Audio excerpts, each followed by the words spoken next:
Hey guys, decided to do a Q&A on the giveaways. I did one on Facebook. Nobody seemed to have any questions. I think the most we got up to was like 8 people. Um, with all the thousands of people we have subscribed and on there, I'm surprised we only get like 8 to 10 people that show up to YouTube or show up to Facebook. I'm just wanting to address any concerns or questions about the giveaways, whether you have a concern about any of the workouts, any of the various exercises. Hi, Delaney, how are you? Just curious if anybody has any questions. We already have more people on YouTube than we did on the Facebook group, which is a little crazy. We have 10 people already here and 3 thumbs ups.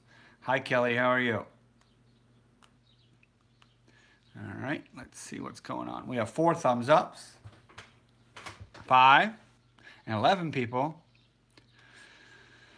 9 people. Oh, we dropped quick. All right, I just wanted to address today, I have a lot of things going on. I have a second book I am writing right now. Hey, Maria, how are you? Or Marie. I'm looking into doing a mini course at the local university on the ketogenic diet. Hey, yous. What are the meal? Where are the meal plans, workouts, etc. on True Keto page? Yes, Kelly, on the True Keto page. Hi, Ida, how are you? Yes, they're on the True Keto page. Hi, PJB, how are you? Long time no see. I haven't seen you in a while. I have, of course, this channel. I have some seminars that I'm working on that I have to get ready for. I have a seminar Tuesday that I have to do. I have some over the summer. Oh, gosh. It's there, Kelly. I don't know where exactly. It's on the True Keto page. They're all over it, actually.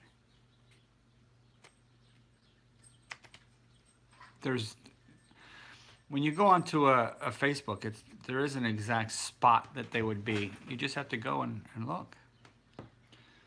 Well,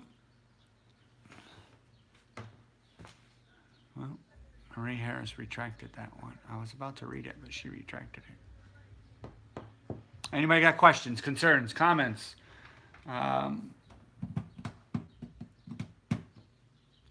Anybody? Concerns, questions, comments?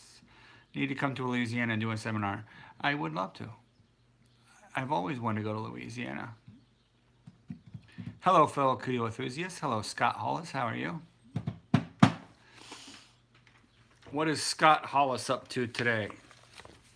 Where do you find time for it all? Yeah, I don't know. I don't know where I find time for it all. Plus, I work 8 hours a day. It's rough. Yeah. And then, yeah, it's rough. And I still have to try to get my own workouts in. I still have to try to get my own meal preps in. Yeah, it's rough. Any thoughts on keto calculators? I don't like them, Scott. I don't like them at all. I think keto calculators restrict your calorie intake. I think calorie intake is an old mindset that we need to get away from. On the ketogenic diet, you eat until you're full, and that's it. That's where it is. I came from building as solar field. I'm not sure what that means. Spivey went camping in nature in RV yesterday. Done me a world of good. Walking in nature and swimming in the sea. Absolutely, Spivey. That's awesome. That's awesome stuff. Oh, I think Scott was saying that he came in from building a solar field. I guess he was building a solar field outside. Came in and taking a break with us, I guess. Maybe that's what Scott meant. I wish you could build a solar field out on my back porch or on my back roof. That would be awesome. But I can't seem to get solar people around here. Just got home from work. Well, I'm glad you're home from work, Scott. Solar field's got to be a hard day. Sitting out in the sun trying to build that stuff. I did ask what you were doing. Yeah, I have a big flat roof over my garages. I wish I could have solar panels on there, but it's very, very limited to what solar companies are even around here. It just seems like the Northeast doesn't like solar. I don't know. Trying to get off the grid, but it's really hard. It's hard to do it. Thanks for all your help you give us. You're welcome, Donna. I'm trying to give a little more help. If anybody has questions on the workouts or, well, I don't know, Kelly. I can't find it for you. You have to do it on your own computer. I can't find it for you, kid. You just got to look for it. Yeah. Yeah, I wish I had solar too, Spivey. Thanks for rubbing it in, buddy.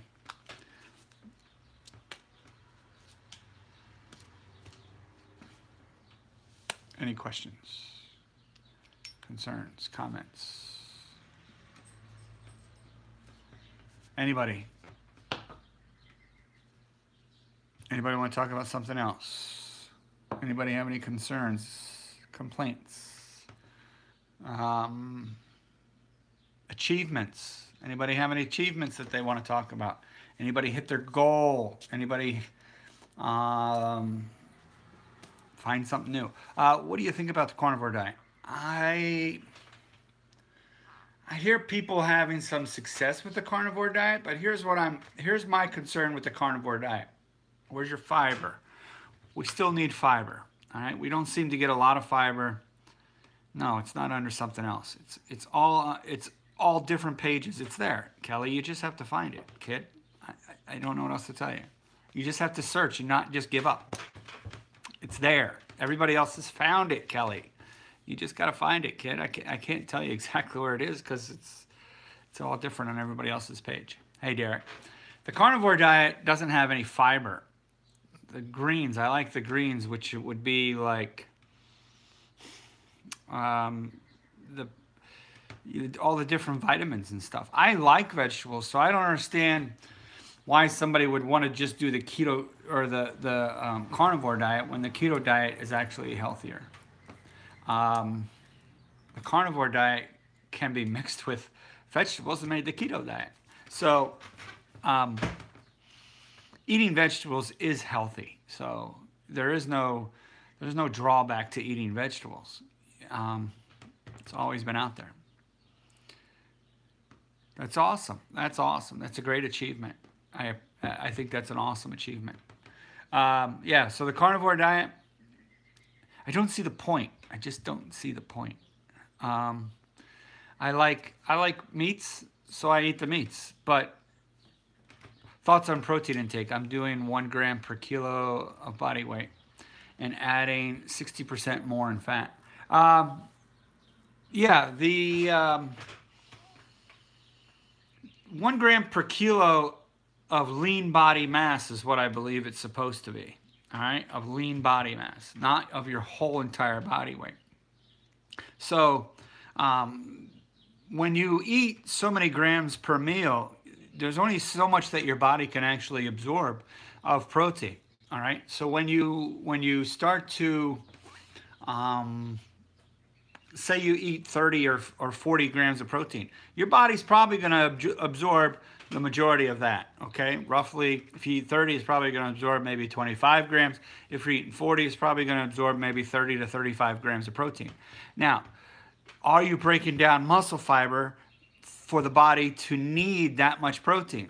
Are you causing your body to need protein? If you don't exercise and break down a lot of muscle tissue, or if you don't walk a lot, or if you don't do anything out of the ordinary, your body's not going to need a lot of protein. Protein is needed to repair muscle tissue. Okay? If you aren't breaking down muscle tissue through exercise or through some sort of movement or something, then protein isn't the amount of protein you take isn't going to magically make a difference in your muscle tissue. Okay? You have to put forth the effort to break down the muscle tissue. You get a pump, okay? Everybody's seen when they exercise, they get pumped up. Veins start to show. In a lot of people, you feel that energy. And what's going on there is your body is now trying to push that protein to the muscle that you just broke down, all right? So in order for that protein to be ready for that pump, you have to have protein in your system. Okay, so yes, it's good to eat protein. It's good to have it in your system. I like to have some protein in before I work out, and then I like to have some protein after I work out. Exactly, love the pump feeling.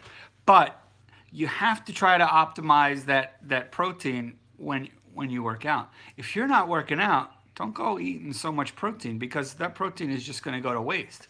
And what's going to happen is your body's not going to need that protein, so it's going to synthesize it into a different source of fuel, which would end up being some sort of sugar. Do you ever fart whilst working out, Natasha? Huh. Do we have a troll?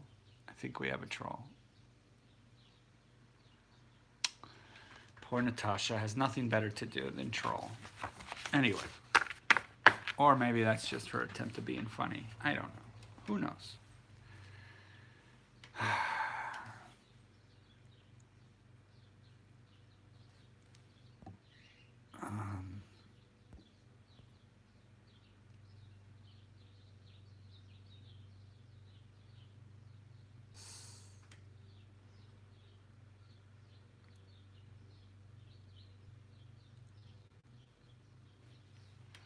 All right, it's time to get rid of old Natasha.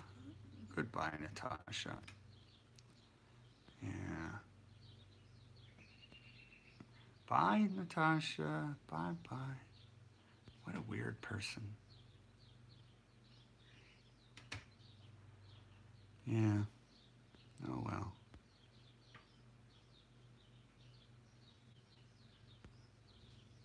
Yeah. Okay, Natasha's gone. All right, anybody got any other questions and concerns? Just some weird people on the internet. All right, we're at 19 people. I'm just curious. Come on, anybody, ask me some questions. We got the carnivore question down. Hopefully that would suffice. We have the protein question down. Hopefully that helped with the answer. Does anybody have any other questions, comments, concerns? I'm here for another 5 minutes, 10 minutes, depending on questions we get. What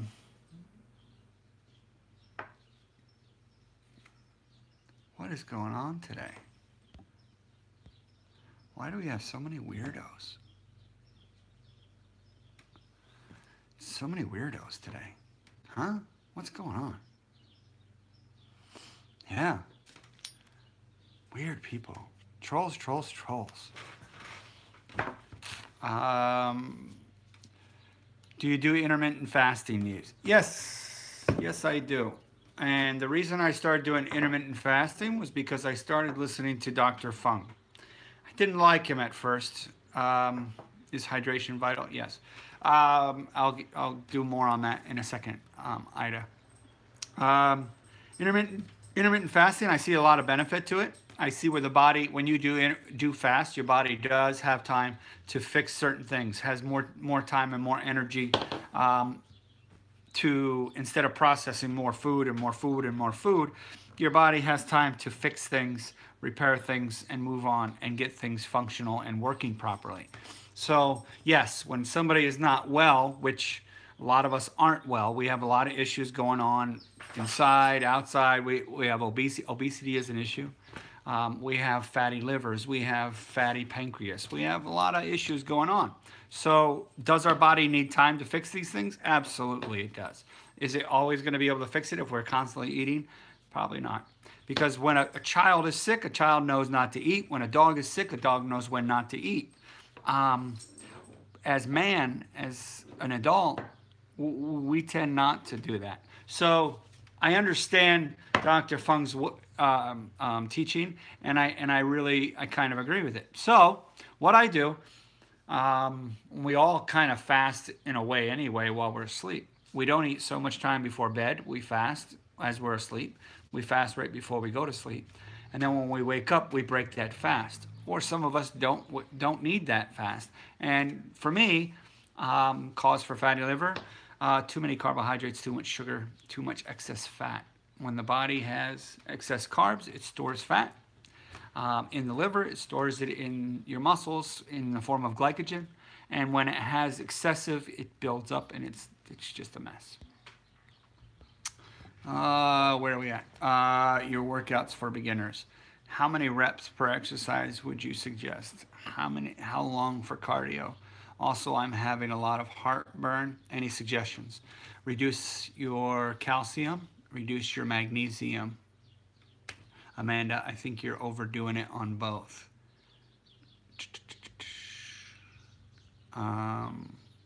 Let's see what else. Actually, high magnesium can cause heart palpitations too. Try not to go over and under. Hydration. Hydration will cause, dehydration will cause heart palpitations as well. Another thing. I think you need to drink water when you feel thirsty. I think you need to have a good amount of water in you, but everybody's different. I don't believe that there's the 8 ounces rule. I don't think that's something that everybody needs to follow. And I don't think you need to be carrying a jug of water around all day long. I think that's kind of silly. As far as the workouts for beginners, I like the 12 rep rule, okay? You find a weight where when you get to 12, it's a struggle. Or you pick too light of a weight. If you're doing a rep and you're going, okay, 11, 12, okay, that's ridiculous. I want you to get to a point where it's like, that's 12, okay? So you find a weight that you can do to 12. You do 2 or 3 sets of each exercise that I've pointed out, and that's a good way to start.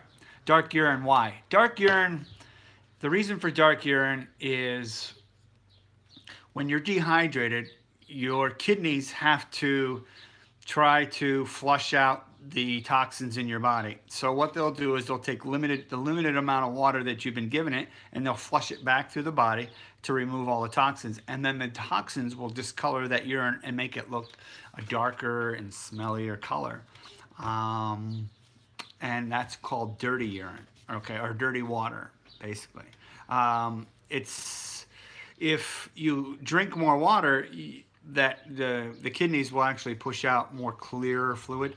But if you have very limited water in you and your body is constantly trying to detoxify itself, filtering it through their kidneys, then you're going to get dirty colored urine because that's all the toxins. The more water you flush through your system, the more your kidneys can relax and kind of just flush all that stuff through. And that yellow color is mixed in with your urine. You just don't see it as well when you dilute it with more water. Okay? And a dirty urine, a dirty discolored darker urine, also means that your liver is not processing fat. It has now decided to help the kidneys process some of the dirty water back through the system, so it's not functioning properly on fat.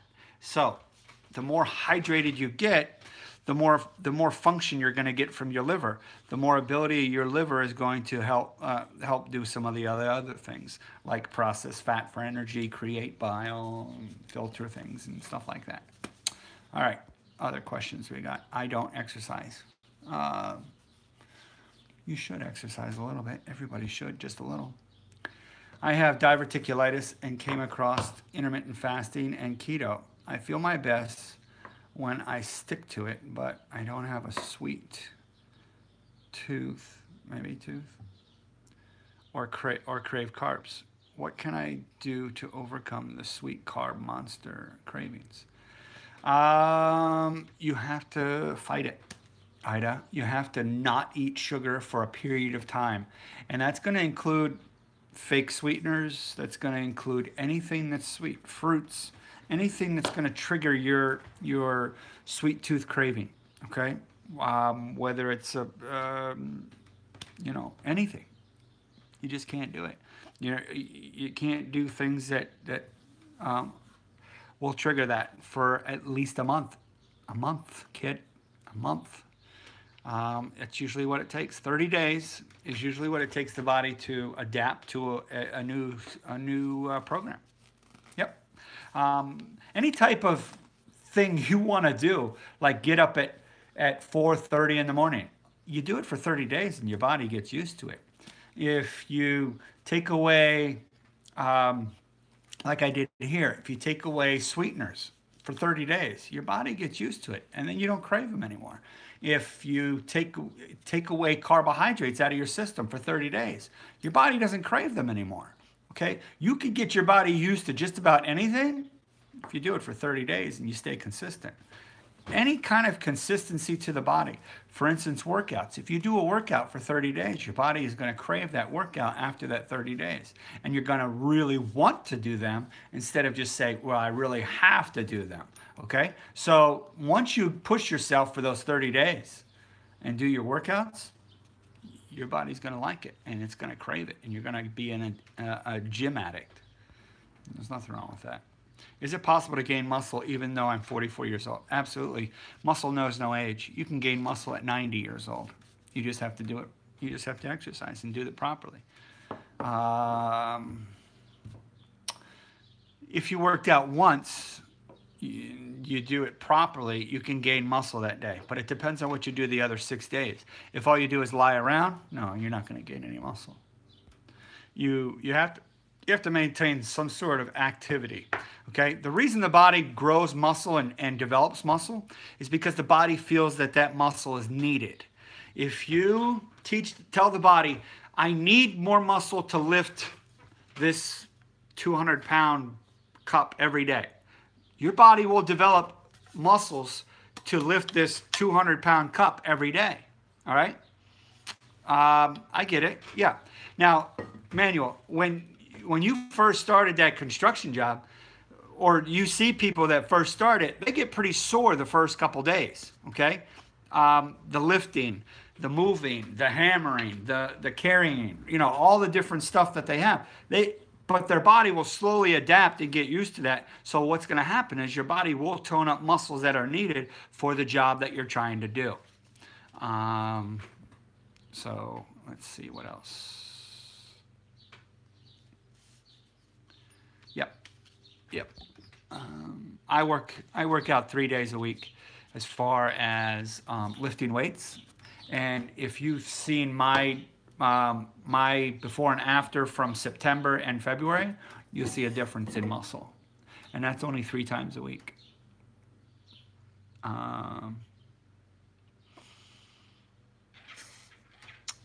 That's why I don't make anything sweet. I avoid anything sweets.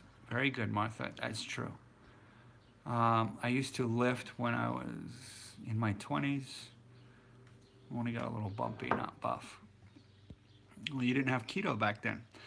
Scott I'm 49, a commercial carpenter. I'm finding myself craving more movement even after a full day's work.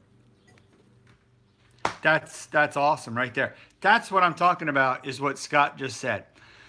He's getting more energy. He's getting more craving to keep moving, because if you continue to exercise or move, do things that you didn't do last week. Start to do things. Start to get up and walk.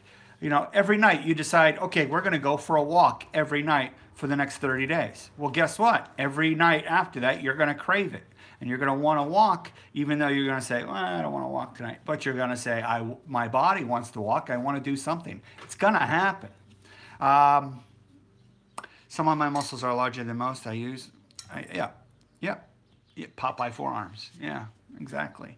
And that's what's going to happen is, like I was telling Emmanuel, your body gets adapted to the muscles that are needed. So when you exercise and you lift weights, your body is now feeling the need to grow.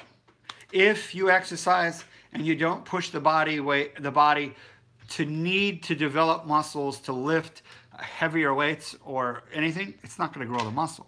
If all you're doing is going through the motions, that's fine. It's not going to grow the muscle, but it will burn calories. It will make that muscle look more toned. It'll burn more calories. It'll burn more fat. and you'll develop a more visual of that muscle. I lost 40 pounds in 5 months on keto, got 30 more to go. I do 5 days a week, weights. I am 49, used to be stage ready, 7% body fat, and went to 300 pounds, getting back in shape. Awesome, Jeff. Wow, stage ready, it's nice. I've never been stage ready. I'm so envious. I heard it's not good to stretch to relieve soreness after a workout. Is that true? No, it's not true. Always stretch after a workout. What you don't want to do is stretch before a workout, because what stretching does is stretching relaxes a muscle and allows it to relax, allows it to basically go into a dormant state and go to sleep. Okay? So when you stretch, you want to give that body time to relax. When people stretch before they work out, it's not right. Okay? What you need to do is you need to warm up the muscle slowly, get it warmed up, get your body pumped up, and then you go into your exercise. But stretching afterwards, oh yeah, I'm all about it. Stretching afterwards then relaxes that muscle and allows it to relax and go back down and relax. And, you know, all these people that stretch before they work out, they've relaxed it, and then they're going to go right back and tighten it back up. So you stretch out the bicep, and then you're going to go and contract it real hard for the next hour or so. It doesn't make any sense. You see a lot of people that stretch before football games or something like that. The stretching, especially the counting stretching, the 15-second counts or the 30-second counts. It's nonsense to do a stretch before you're going to go and do some strenuous activity. It doesn't make any sense. I'm not going to stretch my quads out and then I'm going to go contract them real fast down the sideline. It makes no sense, okay? What does make sense is that I exercise, I work, I start to jog, I jog in place, I move, I jerk, I move around. I do low impact, quick movements in order to get blood flow to that muscle, okay? That's a good kind of stretch. That's a good kind of prep.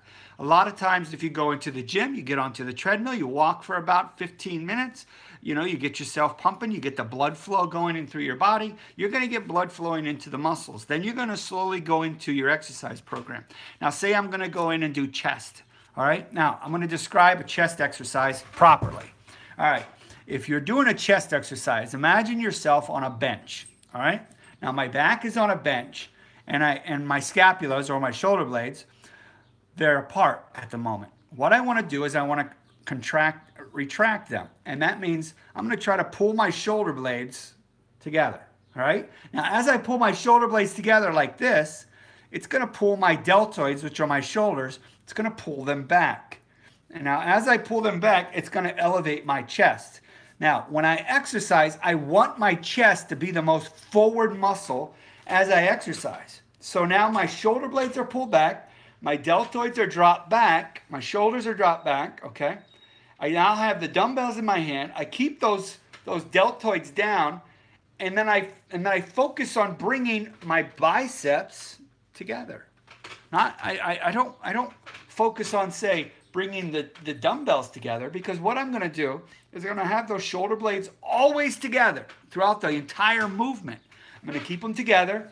The deltoids are back against the bench as far back as I can push them. I have the dumbbells out, and I'm going to bring them across, and then I'm going to contract the muscles. Now you can see how this is already contracting, because when I'm here, I want to contract it all the way across, and I want to try to squeeze my biceps together. So I'm worried about the biceps. I'm not worried about clanging the weights together, because that isn't always going to contract. Because if I hit my weights together up here, I could still contract, and I'm missing out on some of that contraction of the pectoral muscle. So what I want to do is I want to follow through, and I'm going to squeeze the pec together. I'm going to try to squeeze them together. So at the same time, I'm trying to keep the shoulders back. I'm trying to keep the scapula together. So does that make sense to you guys? A lot of people, when they get on a bench, they push the weight out, and my shoulder right now is here, and my chest is here. So what's happening is my shoulder is doing all the work. Now, if I kept that shoulder back and now I'm pressing through, I'm already feeling activation in my pectoral muscle, which is causing me to utilize my pec, which causes me to strengthen that pec, and that's what you want to do. It's the same way when you're doing a shoulder raise, okay? You want to keep your shoulder down, all right? When you're keeping your shoulder down, you want to raise it up. You don't want this part of your muscle, which is called your trapezius. This is a muscle that people have right here that gets real big in their neck, and they flex it all out. But I want to keep that relaxed, and I keep my shoulder down, and I'm just relaxed, and I'm just bringing that weight up. And that's utilizing the muscle separately. You get it? All right. Anybody have any other questions? Hey, Cindy Brown. You're welcome. You're welcome, Manuel. You're welcome. Another one that people do is a push-up. A lot of people don't do a push-up properly. The best way I could describe doing a push-up is when you put your hands flat on the floor, all right? You want to keep your thumbs pointed inward, all right? And when you push up, you don't want to push through the floor, okay? You don't want to visualize the movement by pushing yourself off the floor. You want to visualize pushing your hands forward and together and up over your head, kind of, okay? If I'm on the floor looking down, I want to visualize that I'm pushing this way, like this, all right? My hands aren't going to move. They're not going to slide or anything. But I'm visualizing that kind of push. I'm going to keep my elbows just slightly flared out, not pinched up against my side, slightly flared out. I'm going to then bring my chest as close to the ground as I can, and I'm going to push that up and away, okay? Now, again, the shoulders, I don't want the shoulders to be extended like this. I want to sink my chest into the movement, okay? I want to sink my chest, pull my shoulders back into my push-up position, and then I want to execute all that feeling. I want to lift my chest, push my chest, like lift it closer to the floor. So I'm pushing it like this, okay? So I'm not trying to do this. I'm trying to do this. This is my starting position on a push-up. Got it? It's not this, and my arms are extended. It's not this, it's this. And that's the best way to do it. Let me see, what was that question? Why does Whitrock put his elbows in on his last video? I don't know, you'll have to ask. When you pull your elbows closer to your side, what's going to happen is it takes the chest muscle out of it, and it adds more of the tricep, okay? Now, when you're doing a push-up, you're getting both tricep and pectoral involvement in both of these. You're also getting core, you're getting glutes, you're getting lower back. A push-up is one of the better exercises. Now, if you keep the elbows out, you're going to activate a lot of the muscles. You're going to activate your triceps. You're going to activate some deltoids. You're going to activate some of the pectoral, and your stabilizing muscles, which are your core, your abdominals, your glutes, your whatever. But that's how you properly should do a push-up. You'll see some people that do half push-ups. Don't do half push-ups. Do full range. Do what you can, all the way down, all the way up, all the way down. But you want to keep those shoulders back, the chest push more to the floor, all right? And you want to exercise properly. And that's it. That's how you do them.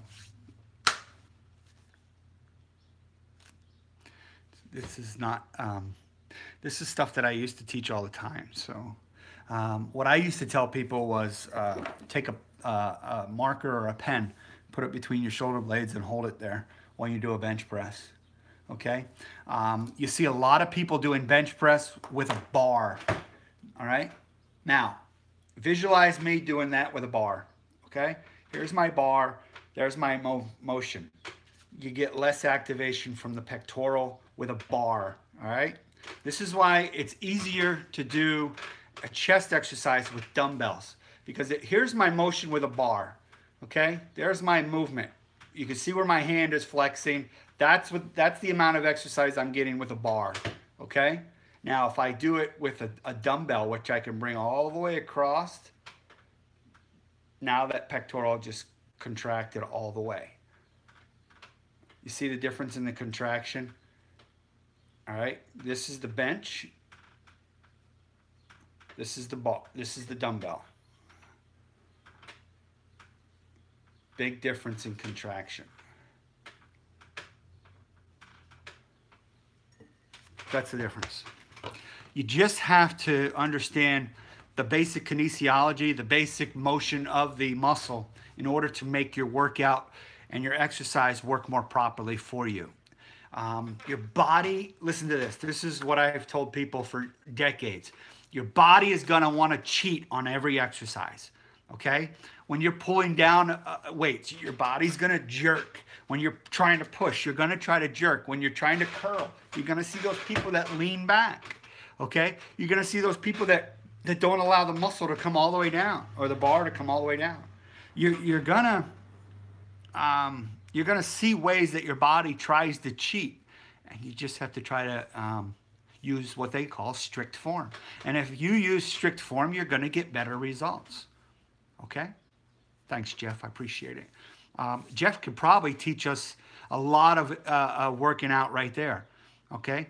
I get a lot of my new tips, my really up-to-date tips from a guy named Jeff Cavalieri on Athlete X.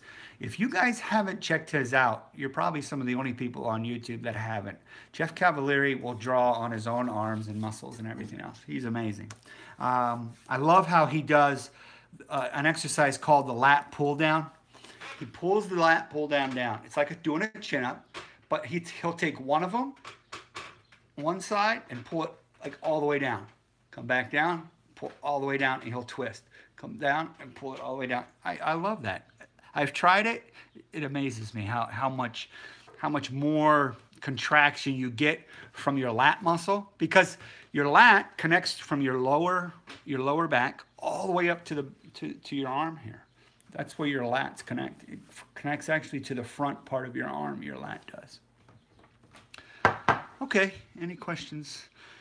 Usually I don't get too involved in my trainer side that I used to do.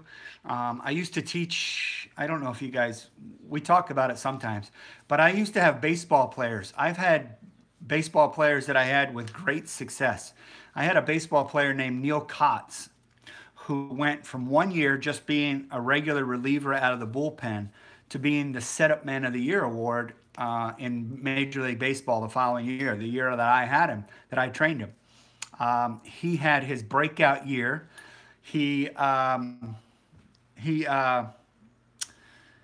Basically, a setup man is the guy that comes, there's a starting pitcher, and that pitcher will pitch as far as he can until he gets into trouble, okay? And when he gets in trouble, that means he has some people on base, or his pitches just he doesn't have any control of his pitches. And maybe he's given up some runs, or maybe he's done something else like that. Hello, Keto-licious, how are you? Neil would come in from the bullpen, and whether there's guys on base or not, he would try to then pitch his heart out and try to stop those guys from scoring, try to quash their rally or something like that. And he didn't give up a single run in the postseason that year. And the postseason means the playoffs. He didn't give up a single run during the World Series. He won a game in the World Series. He became the winning pitcher of the World Series. And this guy right here was his personal trainer. I was. So at the team that he played for won the World Series that year.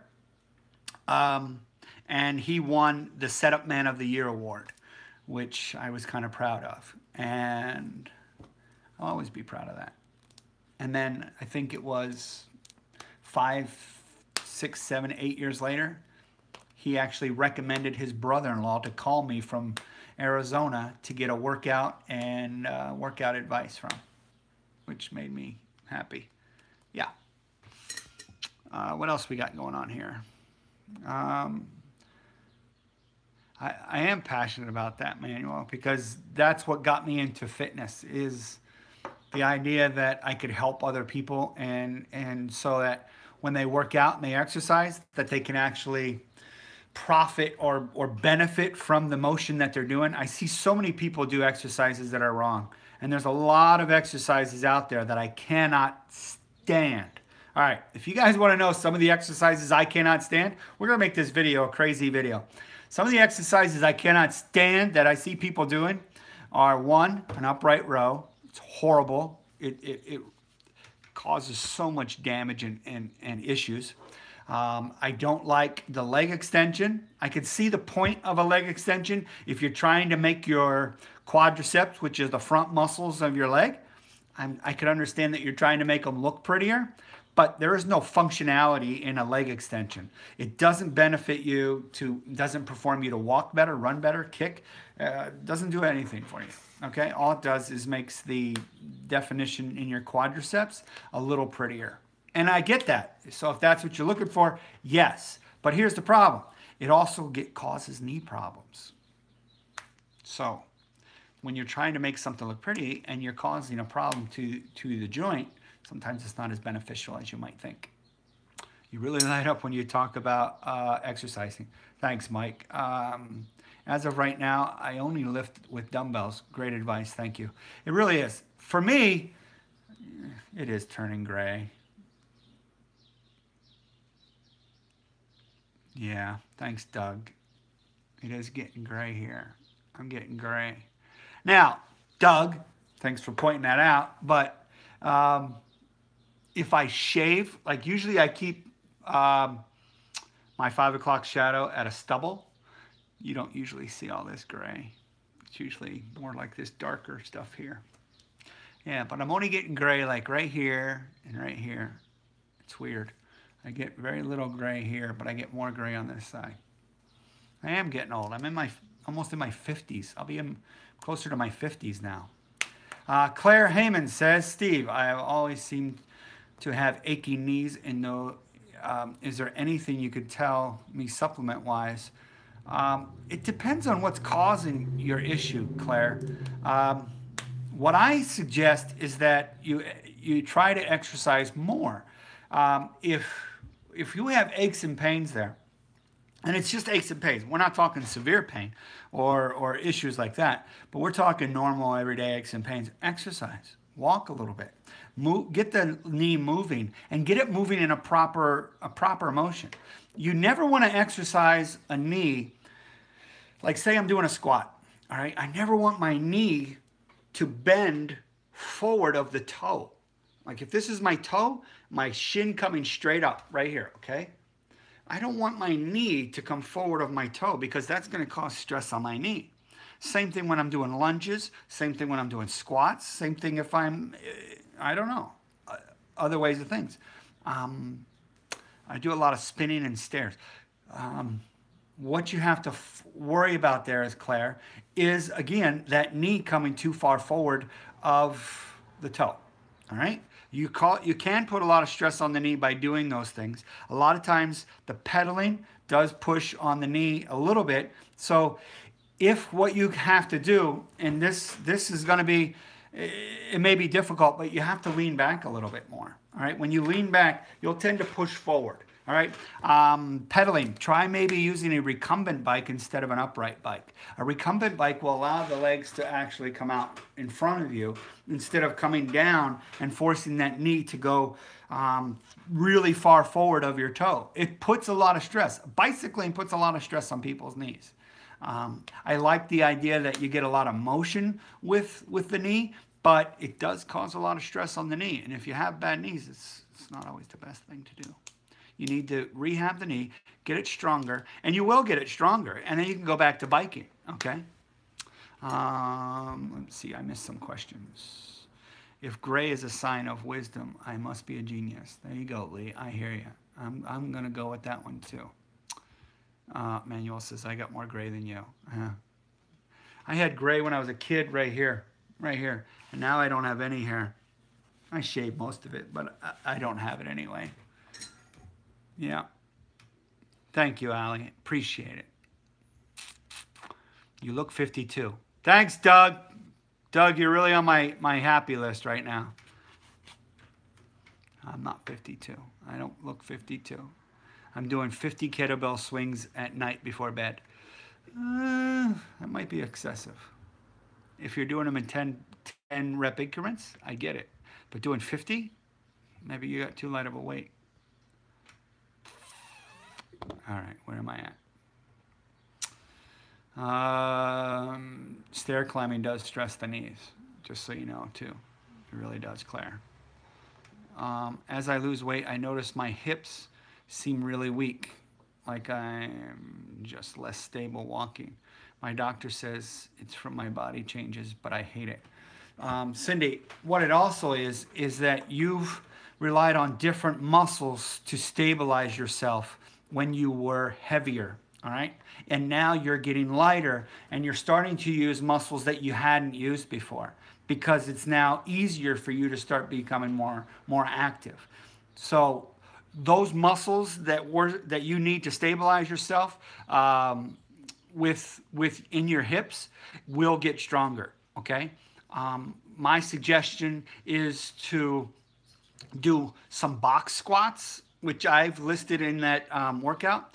And that's going to be where you sit on a box, you stand up, you sit on a box, you stand up. But you have to keep the feet forward of the knee, okay? You're going to sit on a box, you're going to stand up. Sit on a chair and stand up. Sit on a chair and stand up. You're going to strengthen muscles in your glutes. You're going to strengthen muscles in your hips, okay? Some of the other exercises you want to do for your hips, you lay on your side and you extend a leg up in the air. You do it to both sides. You also can lay there with your legs flat on the floor like this, okay? Put the top leg behind you and lift the bottom leg up so that you're strengthening the inside of your thigh, okay? So you're lifting the bottom leg up. You got it? So if I'm laying on the floor, leg, you're going to push this leg behind it and you're going to lift that bottom leg up and you're going to work the inside of your thigh, okay? You're going to lift it up like that. Or you can turn around, lay on the floor, and you lift the leg up this way. Now you're working the outer part of your thigh. So when you work, you can work both the outer part of your quads, the inner part of your groin. You're going to strengthen muscles around the pelvic area, and you're going to get better. You're going to get stronger. Box squats, lunges. People think that lunges work the glutes. They more or less work the hamstring, which is the back of the leg. We can talk about that another time. What's the best exercise to do to lose body fat? Any exercise. When I do lunges, I fall over. Lunges, you're off balance, all right? The reason you're falling over is because your core is not strong. Your core will help you, if you tighten up your core, which would be your midsection, and your midsection requires a lot of exercise, all right? And now it's everywhere, all the way around the entire circumference of your body. It's not just the abdominals and doing crunches, which I hate to tell you that they really aren't the best way to develop abdominals. But we could always make another video and talk about how to strengthen your core without doing crunches. It's probably a good idea to do that video. I taught an ab and core class for 2 years, and I probably taught 150 people a day on ab and core back when I was a trainer. 150 people a day, numerous classes throughout the day. I would have 30 to 40, 50 people in some of my classes.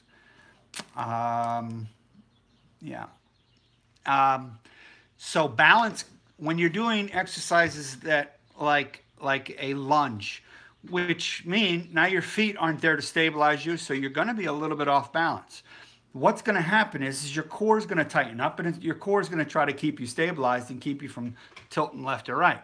So as you do an exercise, if you're off balance, your core is going to tighten up, and it's going to keep you steady.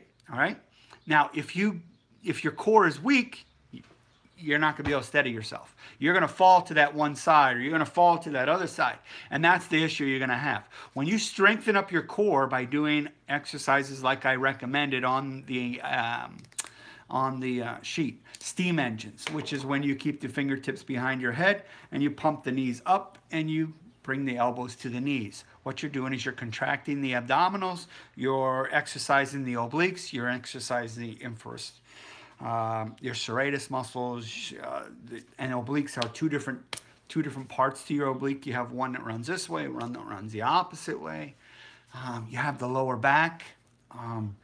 All these different types of muscles have to get worked at the same time to make them work more properly. And you're gonna get better and better. The stronger you make your core, the better your balance is going to be, the more easily you can do a lunge.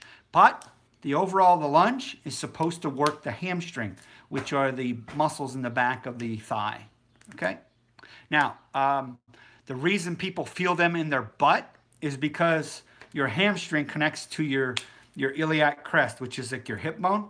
Your hamstring connects up under the glute, which is your butt. It connects to that pelvic bone, and when you exercise that hamstring, it pulls on that pelvic bone, okay? It pulls on there.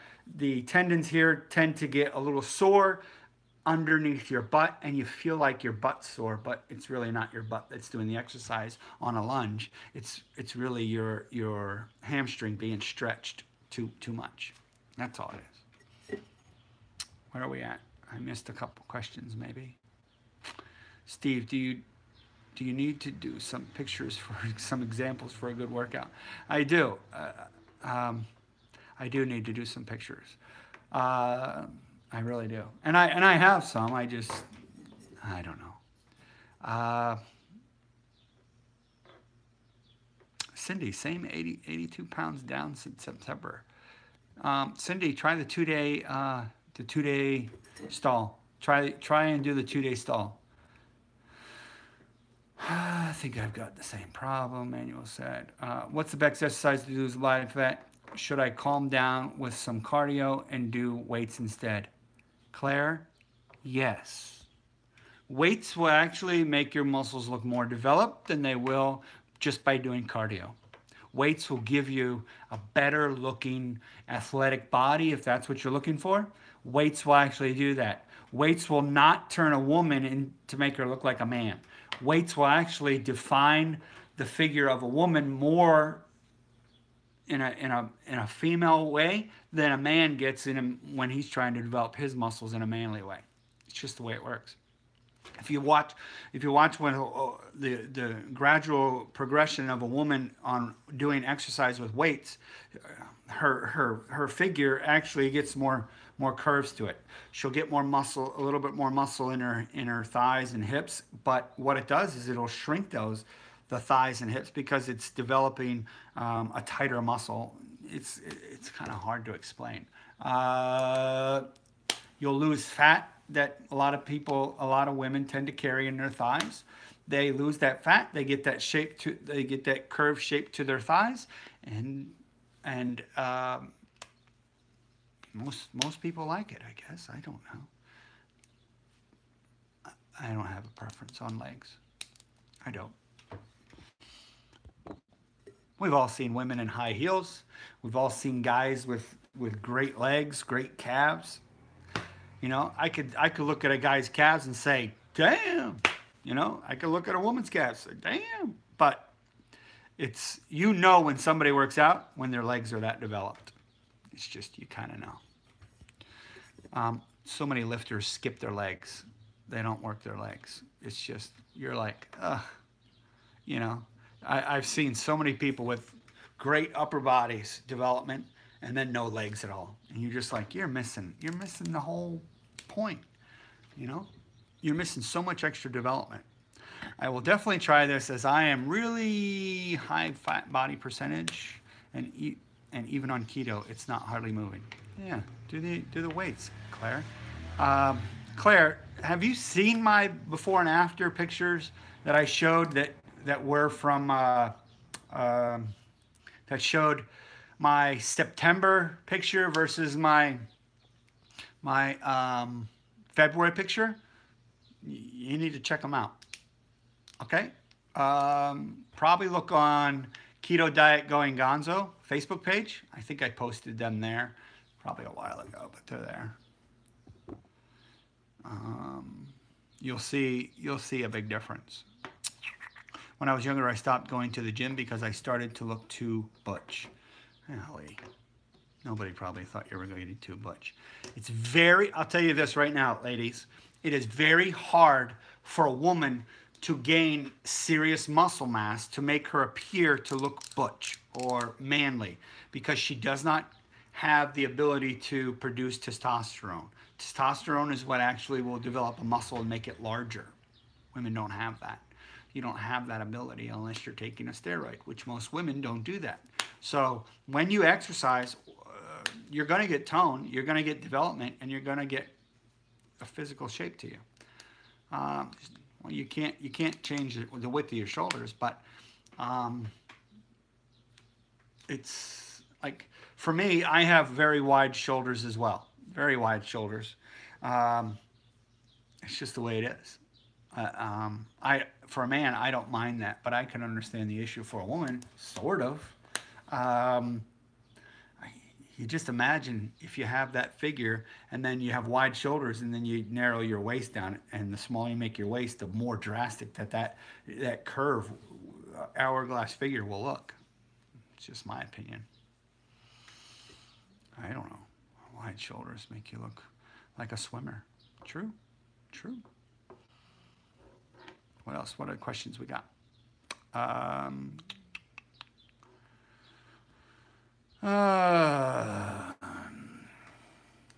Is there anywhere I can get a good weights workout? Yeah. I'll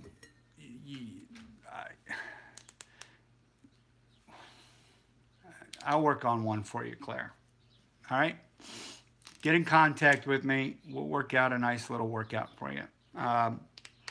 You got to tell me what kind of weights you have and stuff like that. But we'll work something in there. Thanks, 56. It's January 1st. Then I started keto. How does Steve, everyone? Hello, Teresa.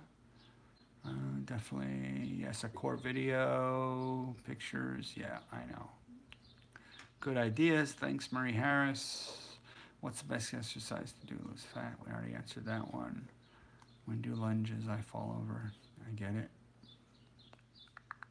I notice now my left and right buttocks are hurting. Yeah. That is from lots of different things. God only made a few perfect heads. Put a hair on all the rest. That's what he's... I don't have a perfect head. I don't know why I lost my hair then. As I lose weight, Cindy Brown says, I have noticed my hips seem really weak. I think I answered that one already.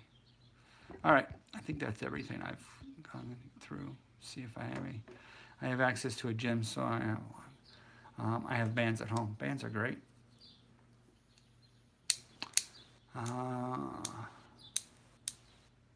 Too many YouTubes. Oh, Teresa. All right. This is a great live cast. Thanks, Manuel. I didn't know that it was going to be, but it's now pushing 1 hour. If anybody has any other questions, I'm going to get going. I got things to do. Oh, I talked about these bars. I ate one of these earlier. You guys see this? Is this written backwards? This is by Rich Piana. He's the late, great Rich Piana. This is 20 grams of protein. It's, what does it have here? 5 net carbs, it says, and 4 grams of sugar. Now, the sugar part sucks, but the way the sugar is it breaks down in your lower GI, all right? The fact that it breaks down in your lower GI doesn't spike your insulin, which is the part I like, okay? The fat is pretty high on these. These are a bar where the fat is very high. What is the fat? Fat is 21 grams of fat in this little bar. You don't usually find a replacement meal bar That's 21 grams of fat. Okay, 21. It's more fat than it is protein. There's 14 grams of fiber in here. So if you're looking for a bar that you need to take to work or you need to take on the road, knock the carb out. Yeah, knock the carb out. That's the name of it. Or what is it? Yeah, knock the carb out. 5% nutrition. That's the name of the company. There it is, guys. Good night, everybody. It's way past my bedtime. Yes, it is, Allie. Allie's way out there. Thank you, everybody, for showing up. Thank you, everybody. All right, guys. Good thing you clarified that, Teresa. Thanks for watching. Please get people to watch my channel. I need lots of people to watch my videos. I need people to watch, and really watch all my videos, because the more hours of viewership I have, the more YouTube will like me. The more relevant I will become. Maybe even someday famous. That would be nice. I would like to be famous one day. I know it's vain, but I would. All right, guys. I will see you guys soon. We'll talk. Oh, here. I wonder if she's still on. Claire, are you still on? Claire, say hello if you're still on. Because you know what I have, Claire? I have my before and afters. Somewhere here. Yeah, I have my before and afters. These are some of my seminar posters that I'm going to have. I think I have an after here. Hold on, let me look. No, not so much. I have this one.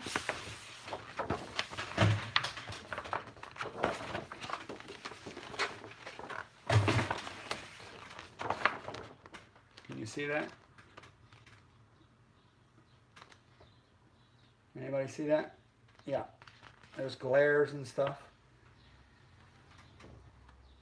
But that's before and after. That's one of them. Here's some of the posters from before.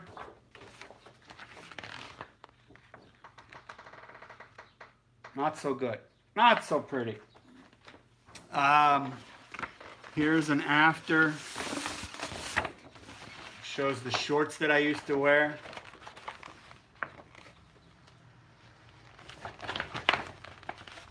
Those are the shorts I used to wear.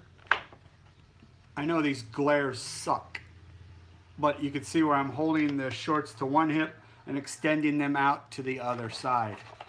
Way past the other side. Yeah, and then what is this poster? Oh, it's the same one as before. All right, that's it, guys. I want to thank everybody for showing up, and I will talk to you guys soon.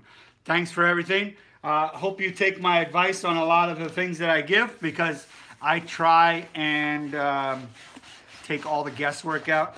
I take all the failure parts out of the questions and the solutions, and I will not tell you something if it's not true. I will at least try not to. I won't bullshit you.